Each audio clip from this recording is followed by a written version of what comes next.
I think that's really important is adaptability. You have to adapt. And that's part of entrepreneurship. You got to adapt. Darwin did not say survival of the fittest. Darwin essentially said that the species that survive are not the smartest or the strongest. They're the most responsive to change. And you have to be responsive to change. I think that the smart people are like that. And that's really important. All right, guys, welcome back to a brand new episode of the All Innovation, the AI podcast. We are incredibly excited today because we are bringing a monster of a guest when it comes to the world of all innovation to you guys. We've got an amazing individual named Philippe Kahn. Let me tell you a little bit about this individual's track record and the things that he's created that are impacting you today. Now, our guest is credited with creating the first complete camera phone solution, including instantly sharing pictures on public networks, something we've all done before. Now, his first wireless shared photo was captured and shared instantly during his daughter's birth on June 11th, 1997. And it is recognized as the very first, publicly shared camera phone picture. Welcome to the show today, Philippe. We are incredibly excited for you to be here. Well, I'm excited to be with you guys. You guys are fun, and I hope I can do justice to your podcast. You know what? There's actually one more thing I want to add to that intro. Philippe also has 235 plus issued patents to his name as well. So we'll just add that. And he's the CEO and founder of Full Power AI, and we'll get into that conversation as well. That's what I do. I'm better at accumulating patents, better than infinite wealth.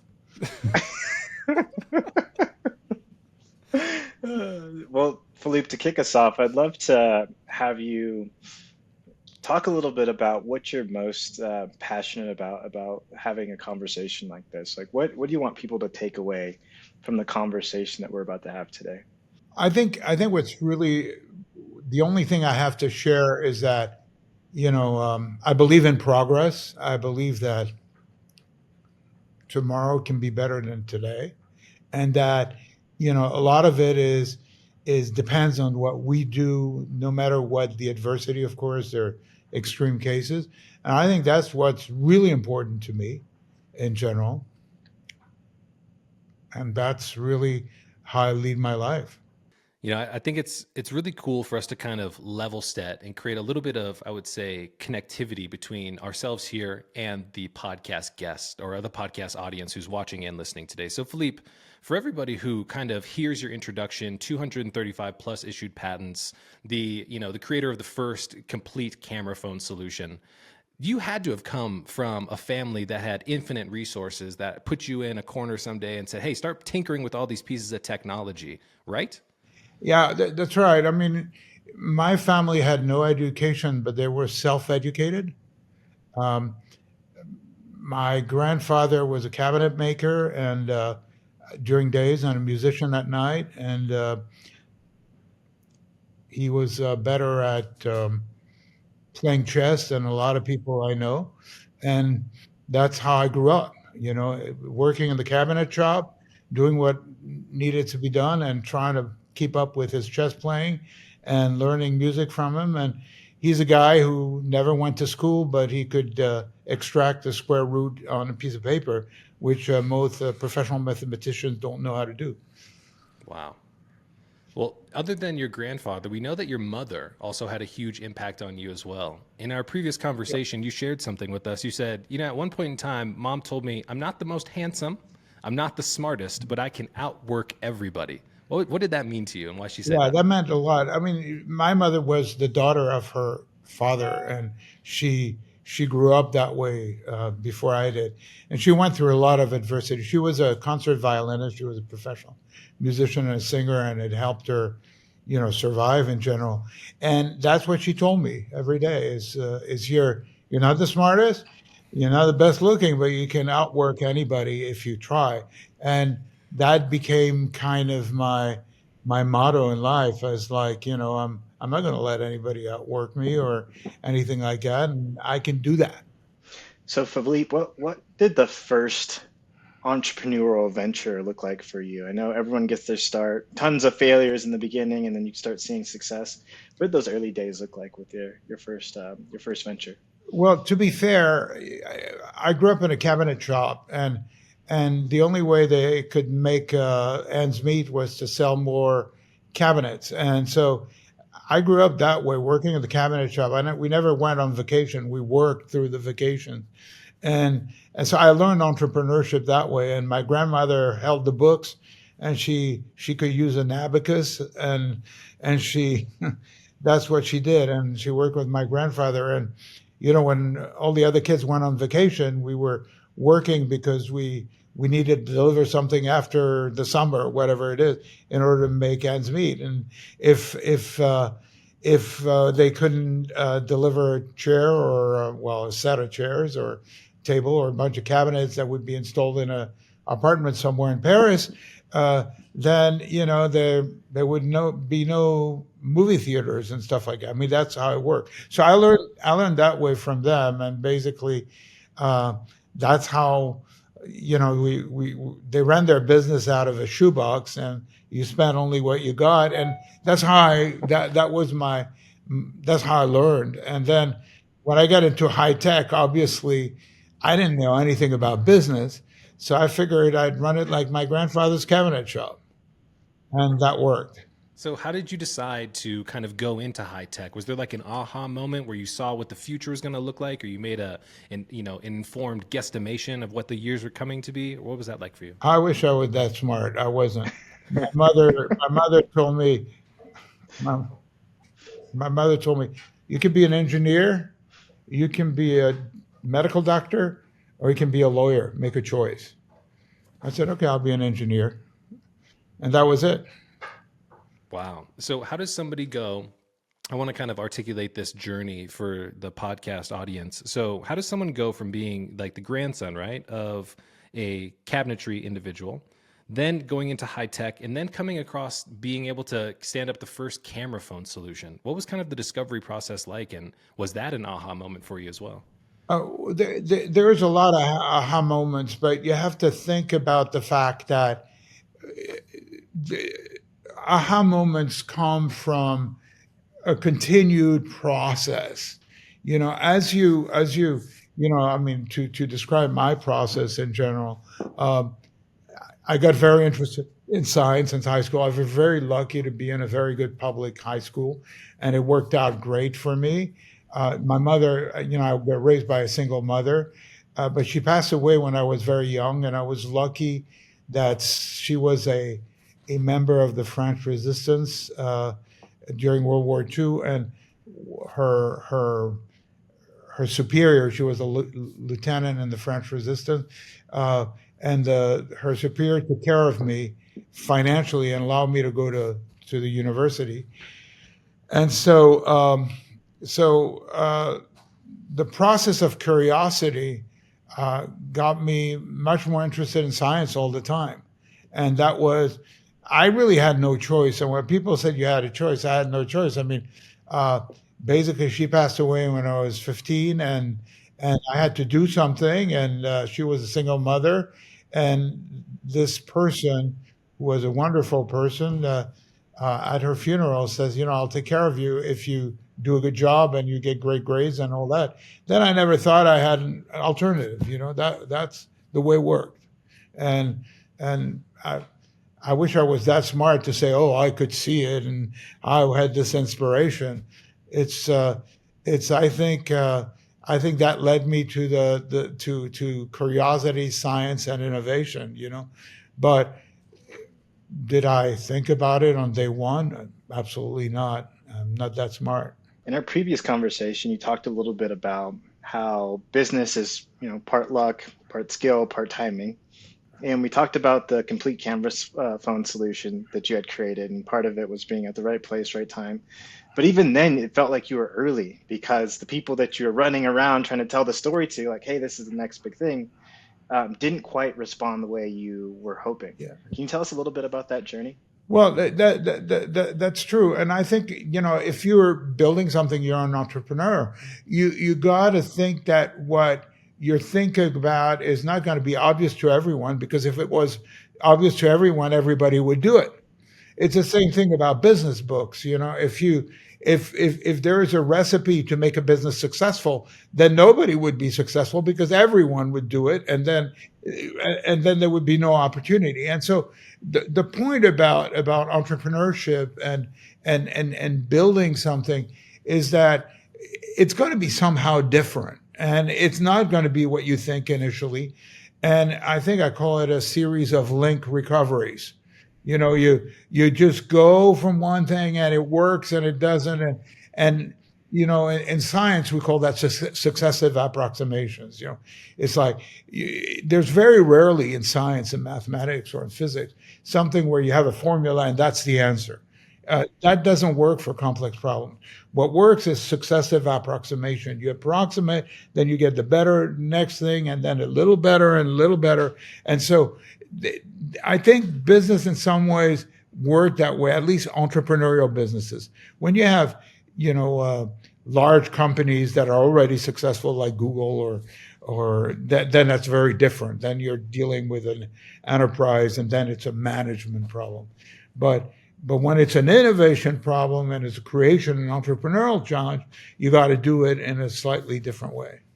I'd love to kind of share the story of resilience that you had and persistence that you had through this journey. Can you tell the audience a little bit about like what it looked like building it and then trying to present it to different prominent companies at the time and even today, and then where you finally found success? Well, yeah, and so I'll give you an example. The example of the camera phone. So this is 1997. This is the web is only 3 years old. It started in 1983. So it started that way, and so you got that, and so we build this, and suddenly we share at the birth of my daughter that picture to about 2,000 people. And they got that at a time where nobody did that because cell phones had very low resolution, wireless networks had very very low throughput, and so you couldn't do that really. And then I got a bunch of emails back from people. How do you do that? I mean, I could see that this is happening in real time, and then we realized, this is much bigger than we thought it would be. Initially it was something personal that I was doing. I was sharing a picture, but it says, this is maybe our next venture. And so I got all excited. We got all excited, and we said, okay, we're going to do something. And man, the natural company to do this with is Kodak, right? Digital is the future of film, and Kodak is a company that does silver halide for chemical reaction. That it's a picture, beautiful thing, but it's a physical picture. So I went to Kodak, spent 2 days in Rochester. They had this guy called Dan Karp, who was their CEO, and a bunch of other people. And guess what? They said, well, our business is silver halide film. Someone takes a picture, we sell them some more film. We also have the 24-hour photo booths where we can, you can do your shopping while you're shopping. You get your pictures back, or something that's ancient now, but that was a big deal at the time. And we're not interested. No one's going to want to do this digital thing with postage stamp style pictures. And we said, well, the pictures are going to get better. Right? Today we're limited by the Casio digital camera, but it's going to get better. I said, yeah, well, maybe, but we don't believe in it. So the next company I went to was Polaroid at the time. I went to Polaroid, the CEO, and spent some time with him and explained that this was the Polaroid of the 21st century. I mean, instantly share your picture. Well, that Polaroid, those pictures, we all seen those pictures. They're pretty cool for parties, or for a movie memo or something like that. I mean, it's all great stuff. And he said, well, we need to sell film. How are we going to do that? So I said, well, you could license the name Polaroid and put it on every phone and get revenues for every phone. He said, oh, that's not as good as what we did. So we had, and so I looked at it and I says, what are we going to do? How are we going to do it? So I went to Japan. So after, 2 big rejections, because those were our first targets, right? Kodak and Polaroid, big names, at the time they were big. I mean, today they're not that not big companies, but at the time they were huge. Those were the big companies of the time, bigger than any high tech company, really. And so I went to Japan and found basically two companies, a carrier, a small little carrier called J-Phone at the time, which became SoftBank, and that was much smaller than the other carriers, and then cell phone company that made cell phones called Sharp, which you're probably familiar with, and they launched something called ShaMail in Japan. ShaMail in Japanese means picture mail, and it became an instant success with little postage stamp style pictures, and the kids started using it, and this little carrier from being a nobody carrier became very successful. And then we went back to the U.S., and given the success in Japan in the late 1999, it took till 2002 to launch in the U.S. And first Sprint was our launch partner, and then of course we had Verizon and AT&T come later. But that was so it took quite a bit from 1997 to see the first camera phone in the U.S. in 2002. And Philippe, was it? If I'm sorry to interrupt, was it what kind of feedback were you getting from the marketplace in Japan? Because hearing that it's a great success and it's taken off is great, but you have to start getting back some data, like number of pictures shared, number of pictures taken, that kind of stuff. Oh yeah, so it's interesting because I don't know if you remember or if you know this, but it's been a while actually, so you probably don't remember. You guys are too young, but at the time it ended up being the phones, and the phones had very little screens, small screens, so it was postage stamps, but the kids loved it, and it was a bit like the TikTok effect these days, and the kids loved it. And then it's really interesting what happened, because very quickly it turned into phone booths. I don't know if you remember, kids could go in phone booths and they'd do funny faces and stuff, and you'd get these 12 little pictures, and they would, I don't know if you remember, and then ultimately you could share them digitally. So that's how it happened. But for us, what it meant is enough revenue to feed building an infrastructure in the U.S. that allowed us to launch the system. Okay. So that was financially successful for us. Got it. What do you think the characteristic differences or the character traits that were different from the leadership of Polaroid and Kodak compared to Sharp and these other Japanese, I would say, leaders at that point in time? I think that at that point in time, Sharp and J-Phone were looking to do something different. Curiosity. And curiosity, and also competition.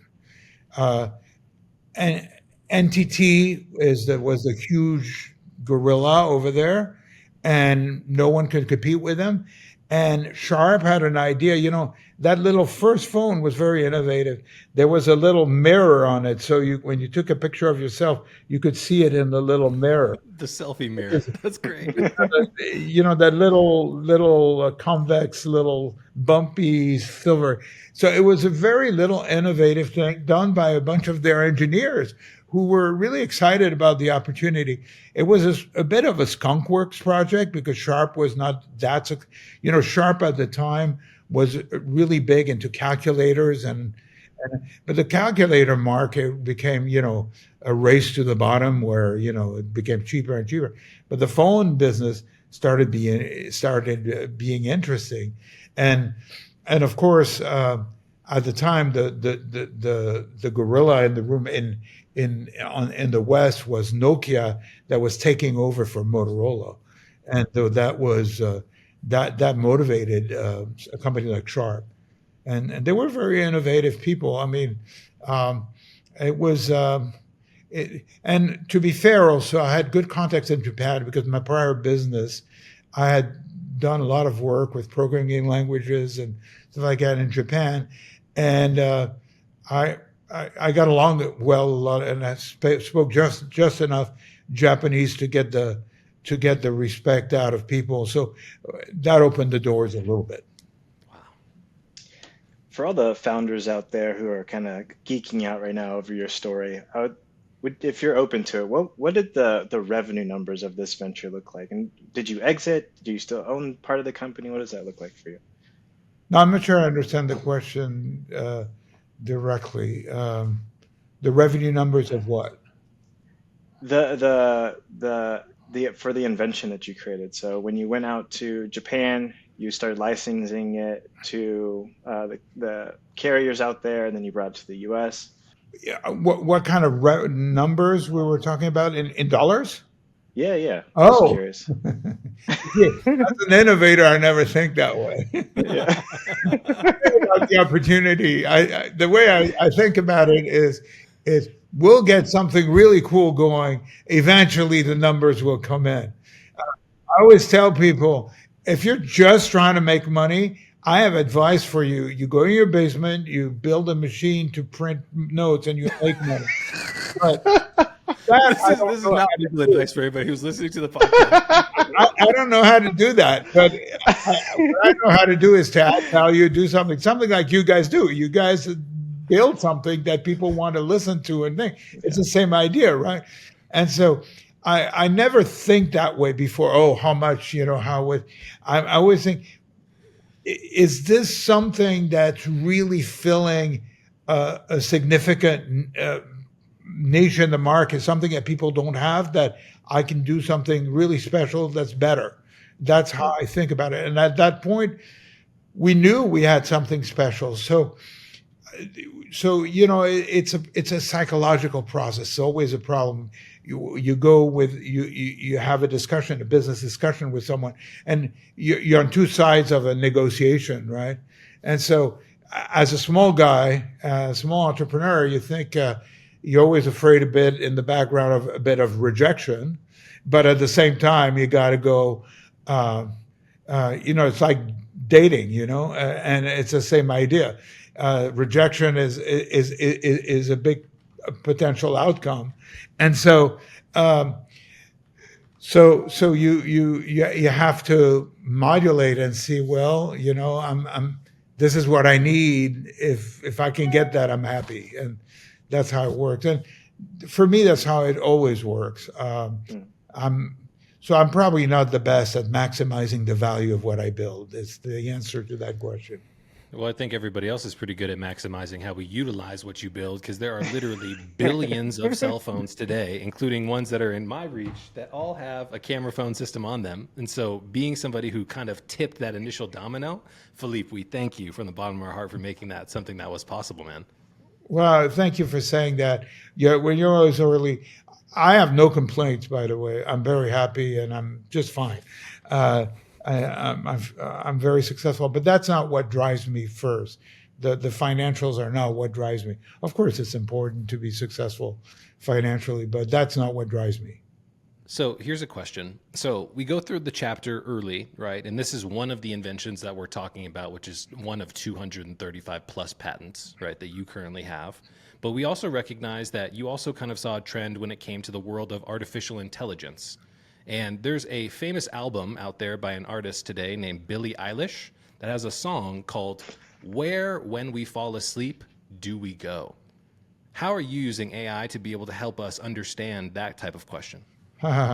Yeah, so that was a great song by Billie Eilish, and it's really great because I make speeches sometimes. I made a speech to a bunch of high schoolers up in Stockton or somewhere like that. They had 700 kids, and we were talking about it at that time, at about a time when she came out with that album, and we were talking about sleep, and we were talking about science and the importance of science for all these kids. That and one kid says, "Oh, have you heard that song?" And I said, "No." And so they played it. It's right there on their phone. And I said, "This is great," because that's what we all think about, is what happens when we fall asleep. And a lot happens, and there's a lot of mysteries, like the deep ocean, It's like maybe monsters down there, or incredible opportunities with medicines, who knows, right? Or outer space, whatever it is. And so sleep is fascinating because it's a third of our lives, a third of our lives, literally, 8 hours probably a night. It's something a lot of people don't pay attention to. People spend $100,000 buying a car or whatever, 50, but will be reluctant to spend more than $300 on a mattress, uh, and not realize that people won't pay attention to a lot of what they do. But the thing about sleep is it finishes every day. It starts the next day, and it's kind of the garbage collector for your emotions, for your brain. It's the rebuilding of your physical nature. It's a lot. A lot of what happened with sleep was a matter of opinions. There's a lot of opinions from experts about how much you should sleep, how well you should sleep, how much of this you should have. And so what we set up to do is to say, we're going to use AI and machine learning in particular to actually try to understand what happens with sleep. And so we made a partnership with Stanford Medical Sleep Medicine, as well as UCSF, University of California, San Francisco. And we started doing massive research on very large data sets, hundreds of millions of nights of sleep, and from all sorts of people, from all sorts of coming from all sorts of places, and we started looking at what makes a huge difference in the life of people. And I know you guys are interested in sleep themselves, and so there's a few obvious things like how long does it take you to fall asleep, how long have you slept, how many interruptions in your sleep had you. But then there's arousals, and arousals are something that's hard to measure, and most systems today don't measure, which is those micro wake ups. And those micro wake ups that are tied to your heart condition, um, good or bad, or whatever, your breathing capabilities and all that. And it goes on and on. And so when you start studying this and you start realizing the impact that they have in general on you as a being, because every night you clean you basically clean your consciousness and everything else. That's what happens during what's called REM sleep, and then during deep sleep you rebuild your. I mean, it's more complicated than that, but in general it works like that. You rebuild your physical being. It's really very important. And so what we find is that by using machine learning and all sorts of different types of machine learning, we're able to hopefully improve sleep for a lot of people who understand things that are not as easy to understand for many. For example, today, if you take the world of sleep medicine, you'll find out that people say you go to a sleep lab, you take a sleep test, and for one night you sleep in a kind of a hostile environment, and it'll tell you you have apnea, you don't have apnea, whatever, a bunch of. But that's just one night. It's one night sleeping in not your bed without your partner or your pets or whatever it is. But that's not you. That's a version of you, but not all versions of you, or not the daily version of you. And so what we find is that it's much more important to have that consistent look at what your sleep looks like, but in detail, in scientific detail, including arousal indexes, etc., things that are not readily available from an Apple Watch or from something else.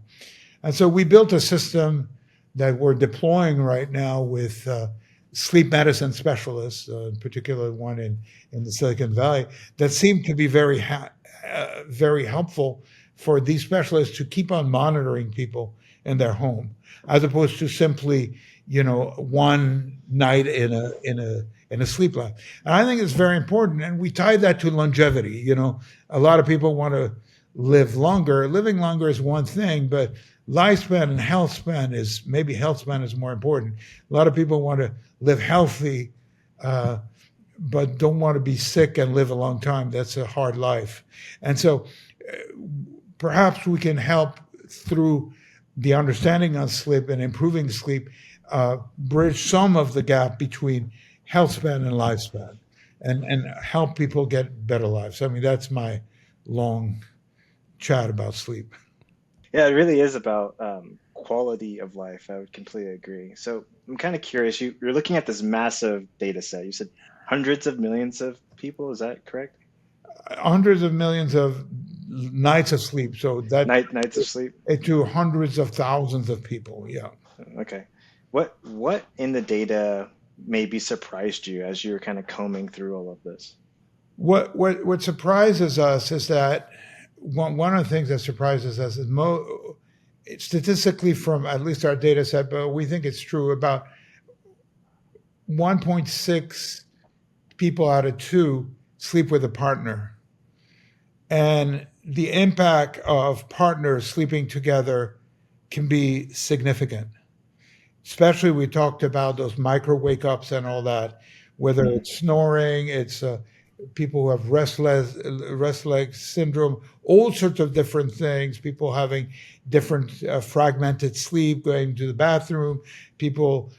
And what we find is that that there's a lot of when people live together, when people have kids, when people have pets and all that, it all has a big impact. Now, one funny thing that we found, a lot of sleep medicine specialists tell people, don't sleep with your pets, don't sleep with your dog, or whatever it is.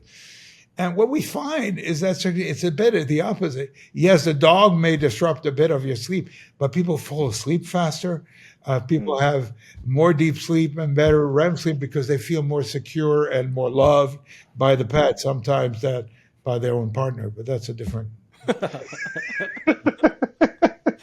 I was gonna say I have a 7.5 pound Chihuahua Dachshund mix over there sitting in the room for everybody who's watching. And when she sleeps in my bed, I feel way more secure. Yeah, I feel way more safe because she's gonna stop an intruder coming into the house. It's really interesting to think about how this data, right, kind of tells a story here, Philippe.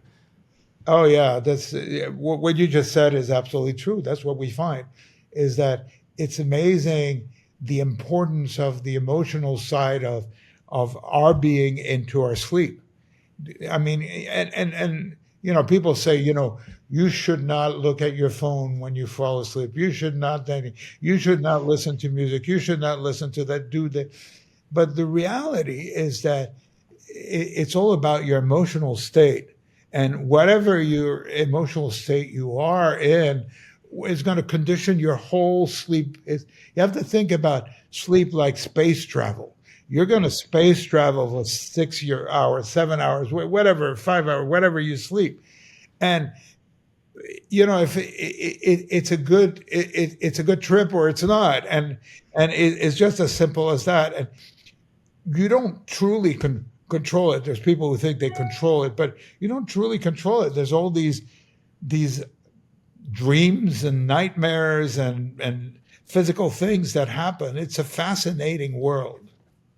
One of the questions that I think is really interesting, and you kind of just nailed it by kind of talking about it, was we see a lot in the media, right, where people are constantly, first thing they do when they wake up, they're blasting themselves with blue light. Right before they go to sleep, they're blasting themselves with blue light. Have you guys done any studies tied to like a control group with no cell phone, no blue light exposure, compared to somebody who sits there until the moment that they're ready to fall asleep and then knocks out?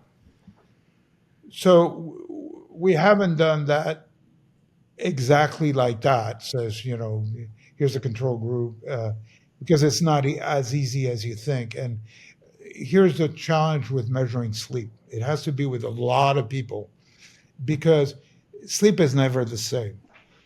Suddenly you say, oh, geez, this person looked at their phone and therefore they had a bad night of sleep. You forgot that they drank 2 glasses of wine an hour or 2 years before. Or they had a bad sleep, but an ambulance with his blazing sirens came at 4 a.m, woke them up, and they couldn't go back to sleep. And so sleep is very complex from that perspective. So any knowledge and statistic or understanding of it has to happen through very large numbers so that equalizes all that.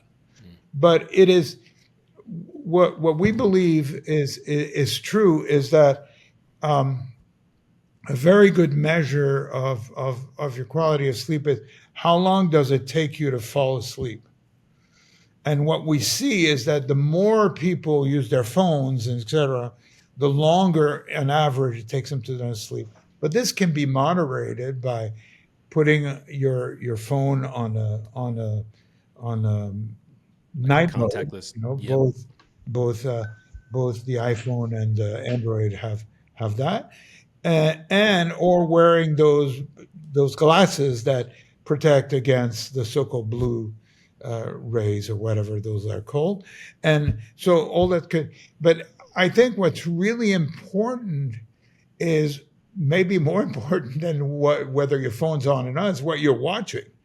If you're watching violence and crazy things and all that, but if you're watching something that soothes you and all that, it's going to put you in a different perspective. So it's not just the phone's on, um, but um, very important factors and which our system really sees that so true is the environment of your bedroom. The temperature is very important. The temperature of the air you breathe, and cooler is better in general. The quality of the air you breathe.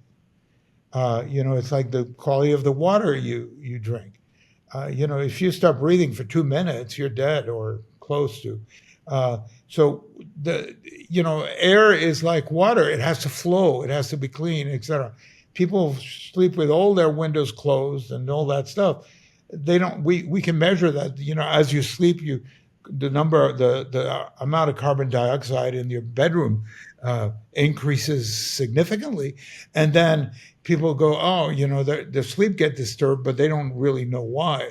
And so humidity, temperature, air quality are really very important factors. I mean, so we measure a lot of that, and we correlate this to the quality of sleep, et cetera, and see how that impact. And there's huge impact.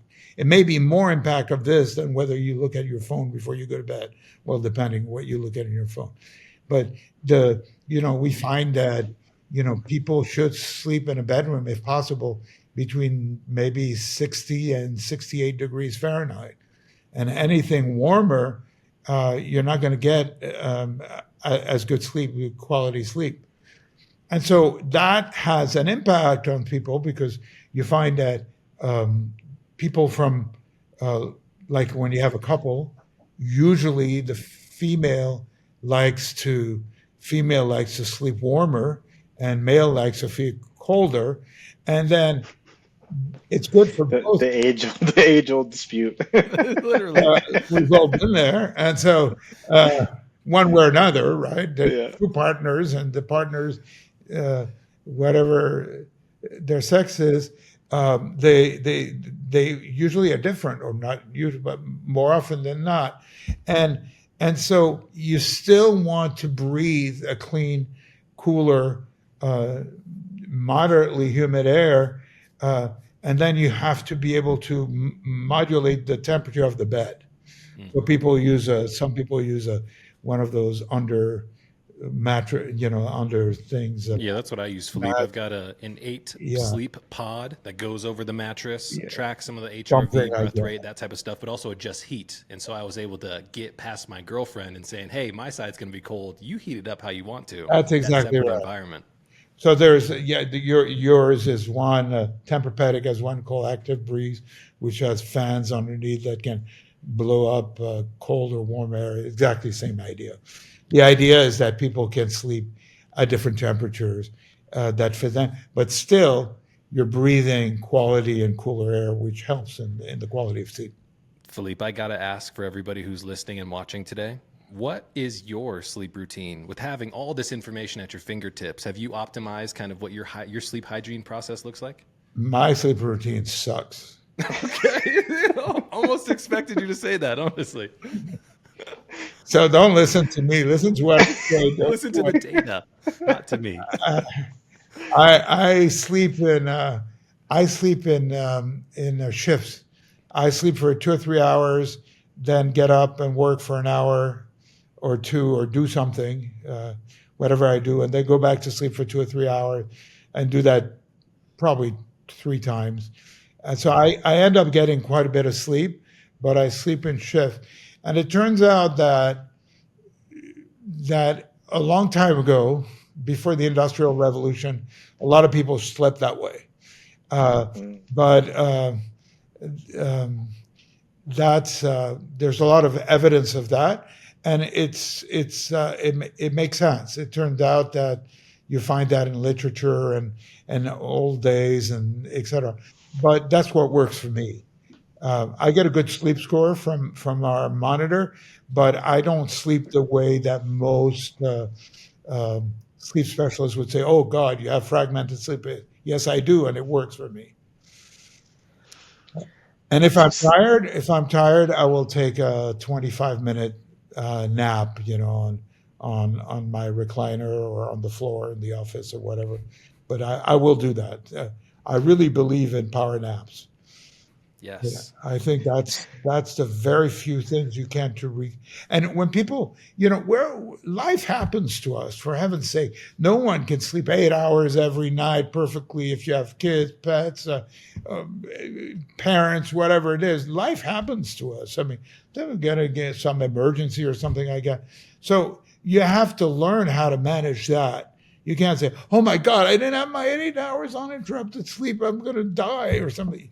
No, you have to say, okay, you have to learn how to manage that. I'm going to take a power nap. I'm going to do something else. And I think that's really important is adaptability. You have to adapt. And that's part of entrepreneurship. We were talking about entrepreneur. If it's, you got to adapt. Darwin did not say survival of the fittest. Darwin essentially said that the species that survive are not the smartest or the strongest. They're the most most of the time. responsive to change. And you have to be responsive to change. I think that the smart people are like that. And that's really important. And for sleep, it's the same thing. You have to be responsive to the fact that, hey, I only slept 4 hours last night, or maybe less. What am I going to do? Well, I feel tired. I feel like, hormonally I'm imbalanced. Okay, let's see if I can take a 25-minute nap. Oh, I feel better. Then maybe I'll take another one, or maybe I won't need it. But you have to think that way. Adaptability. That section where you talked a little bit about power naps are required, I'm going to snip that and send it to my wife because she likes to give me crap all the time. But I'd love to double click on some of the other work that you're doing in full power. So what do you feel with all the data that you guys use, implement, and have been sourcing? What do you feel the most impact as far as industries and markets has been with the solution that you guys are providing? I think at full power, our big commercial customer is a company like Tempur-Pedic, and I think we help them build the smart bed and what they do. They're high end. They're to they're to betting what Apple is to phones, and then in the medical business, we that's where we feel we're having a lot of impact. Is we're using our systems to help people with uh, difficult conditions like COPD, chronic obstructive pulmonary disease, and all this, manage their lives and improve that. I think we have an opportunity to help people who are in assisted living to help them out because it turns out that as people age and people get into assisted living, they sleep more, they spend more time in bed, but that doesn't necessarily mean higher quality sleep. And an area where we're very interested in is the impact of the work we do on longevity. Longevity, you know, a lot of there's a lot of people who claim that they can make you live to 100, and that's great or more. But the reality is, what's important, as you said earlier, is the quality of life, and how can we help people reach that longevity with quality of life? Is that possible? I don't know if it's possible for myself. I mean, basically the thing is you have to eat your own dog food. I mean, I look at it, I look at, what does it mean to me? What do I want? And I think that's where a little bit the entrepreneurial side of people has to be is you always have to think is what I'm building, do I really want this? Because if you're building something for people who don't really, you can't relate it to it, it's more difficult. But I see longevity important around me, with the people around me, with parents, with everything else. It's becoming really important to people. And when you start seeing how people age, um, the health span becomes so important. And how can sleep impact that and help? And what can we find to help people basically improve their health in general? Because that's low hanging fruit, right? Uh, Taking a vaccine, taking drugs, doing all these things is important, and that's modern medicine. But we think that sleep is low hanging fruit. It's there for everyone. It's free. It's like surfing. Waves are there for everyone. You don't need to pay for waves. They're there on the ocean. They happen all the time. You don't need to buy a ski lift ticket or something like that. They're right there. All you need to do is to learn how to surf, right? And so it's the same thing with sleep. It's there for everyone, and that's something that we feel pretty passionate about. Is we think we can do more and help in longevity and a better life for people. But even as this compounds into the future, right? We not only have demographic and data about all of these different sleep sessions, but I would love to see 5, 10 years from now how we can be predictive with that data as well. Because I mean, things that we track at nighttime, temperature fluctuation, not being able to sleep or get into deep sleep over a long enough time period, that can then contribute to you getting sick as well, which is like the early signs when we're space traveling, if you will. That analogy that you gave us a little earlier, so powerful. Yeah, and well, let me just branch onto something really interesting. So, with so many people sleeping and monitoring them, we've seen people die in their sleep. We've seen people have a heart attack in their sleep. We've seen people have a stroke in their sleep, etc. And so, part of the work we're doing with AI is what we call retrospective work. And this is work in progress. I don't have an answer for you, but this is what's really interesting. It's such a large data set, and we have several 100,000 people sleeping every night in real time. And events happen, right? People develop diabetes, whatever it is, over because people live, and so you monitor. And we have data for probably close to 7 years for a lot of people now, and they develop chronic diseases and all that. And so when a singular event happens, take an example of a heart attack or a stroke or something like that, then we have the ability with this longitudinal data set, the long-term data set, longitudinal, right? We have an ability to retrospectively look back, not by hand, but use the AI to actually look back at 3 months, 6 months. Can and have the AI look, is there something that's changing in the very fine, arousal indexes, whatever it is, things that are not obvious, like how much did they sleep and all that, but much more refined details. Is there something that could have predicted that?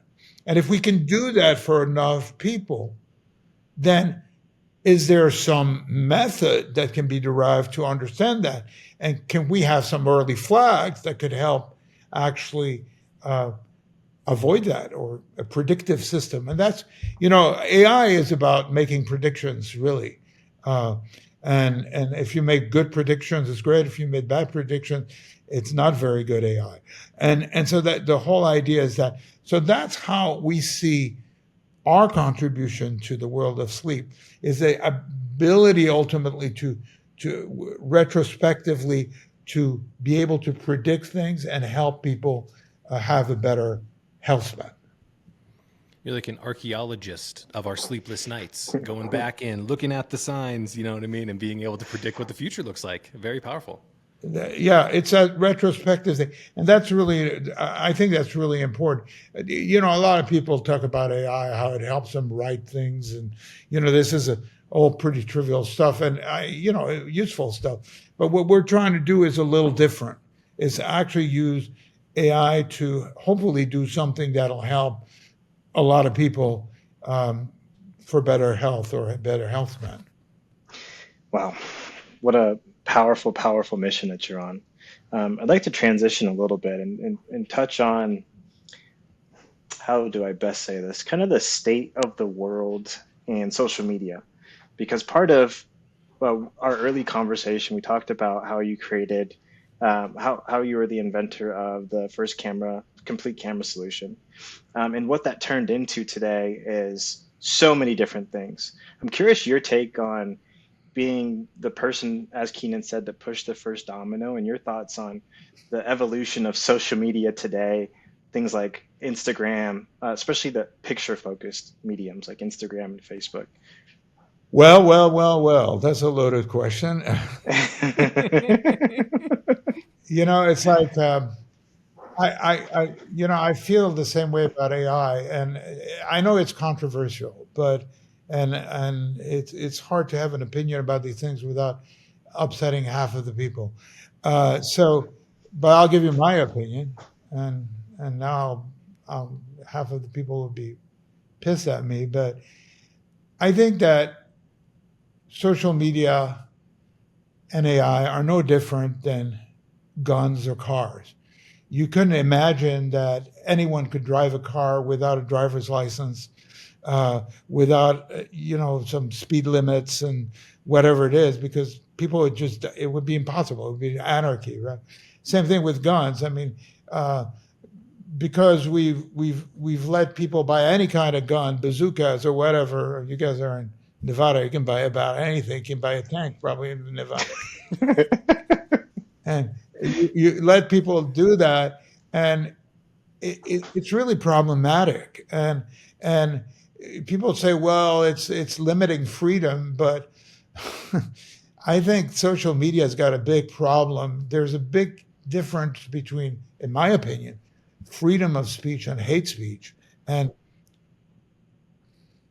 all these people who are trying to have, in the name of freedom of speech, get rid of all limits and all that, they're crazy. Because, in my opinion, because hate speech, freedom of speech has to stop where hate speech starts. And that's my opinion. And I know there's people who feel differently. Anyone could say anything. And so recently you see people saying, oh, we're going to get rid of any form of checking posts and stuff like that. I don't know where that leads us. But I think that we have the same challenge with AI long term, which is that it's very easy to say for everyone to say, oh, it's just another technology, just let it be. But we did that with social media, and we did that with guns. We didn't do that with cars. Maybe we should grow up and figure that out. That's my opinion. I understand there are very different opinions, and I might upset people, but to me, the biggest problem of social media is the limit between freedom of speech and hate speech. And I believe there should be a very clear limit. And that's personal belief. I heard an entrepreneur, very famous on social media, use the analogy of saying social media is not a reflection, right, of the people who are saying things, but rather tubes that people use for distribution. And so it's not social media's fault, if you will, that people are slandering out different things and hateful messages. But we need to look back at the first principles. This is kind of like a people problem. And we're just using these communication channels to amplify these voices. And it's just really tough to kind of think about the accountability elements that are necessary for us to say, hey, you need to be more accountable for the messages that you're spreading out there. It's just really interesting to kind of always look for a scapegoat, if you will, instead of being accountable and looking back at the problem or the creator of these messages too. I totally agree with that. I mean, it's accountability is key to everything. I completely agree with that. By the same token, I think that because a lot of people are not accountable, and you have people who are ready to say anything or do anything, I think that those who control social media need to put in some mechanism that actually at least get rid of the extremes. My concern is not the kind of questionable stuff. It's the extreme stuff. I mean, I don't think that's acceptable. I don't think that should be acceptable, and that's my own perspective. I think that yes, people should absolutely be accountable for what they say and they do. No question. But you know, newspapers or social media it can't just print whatever they want and publish it without any limits. I think there has to be some limit. But again, that's controversial. I understand that. So Philippe, as we kind of put the gears down to land this plane in this amazing conversation, I want to kind of ask you about a little bit of an off the cuff topic, which is patience, right? You invent and you send the first camera phone, or the first literal camera picture, in 1997. It's progressed into something that we could have never predicted. How would you kind of frame the importance of patience for everybody who's in the midst of their early days, trying to create something, trying to build something that they truly believe in, but maybe people don't align with it right now? What would your message around patience be for those people? Patience. Uh, well, the problem with patience is that if you're an entrepreneur, you're impatient by nature. Yes, exactly. So they don't work together. I mean, you're going to be impatient because you want your thing to succeed, and you just you're going to bitch at people who don't get it because, oh man, this is so important and all that, and you're going to do that, right? And so patience is very important, but it's a difficult quality for entrepreneurs to fathom, right? Because that's not our nature. Impatience is a very important driver of success. It has to happen. It's nothing can wait for tomorrow. Once you have a business that runs, that's different. You have to have that calm. But as an entrepreneur, impatience is important. So one of the traditions that we have here on the podcast, Philippe, is we have our previous guest who wants to ask you a blind question. Now we're going to steal this a little bit and kind of reframe it. There's a famous interview with Jensen Huang, the CEO of NVIDIA, and Yeah. he was asked, if you could go back to the beginning and do it over again, would you? Same question to you. Would you go back to the very beginning and take the same path, all the hardship, all the insecurity, all the victories? Would you do it the same to come meet us here where we are today? No change. I mean, absolutely. You make sacrifices. You might not go to all the football games. You might not go do, you might go through family challenges and whatever it is. But I'm just, I don't think I changed anything. I mean, frankly, no. I mean, no. I think I would do it the same way. I don't know if it would work the same way because of a bit of luck and stuff, serendipity and stuff. We talked about that, but I wouldn't change a thing. Well, Philippe, I just can't thank you enough, seriously, for spending some time with myself and Dante and everybody who's tuning in, watching, and listening today. You've been an amazing guest, and we can't wait to have you back on the show, man. Seriously, thank you so much for joining us. Well, thanks for having me. It was a lot of fun. Thanks again. Catch you in the next one, guys.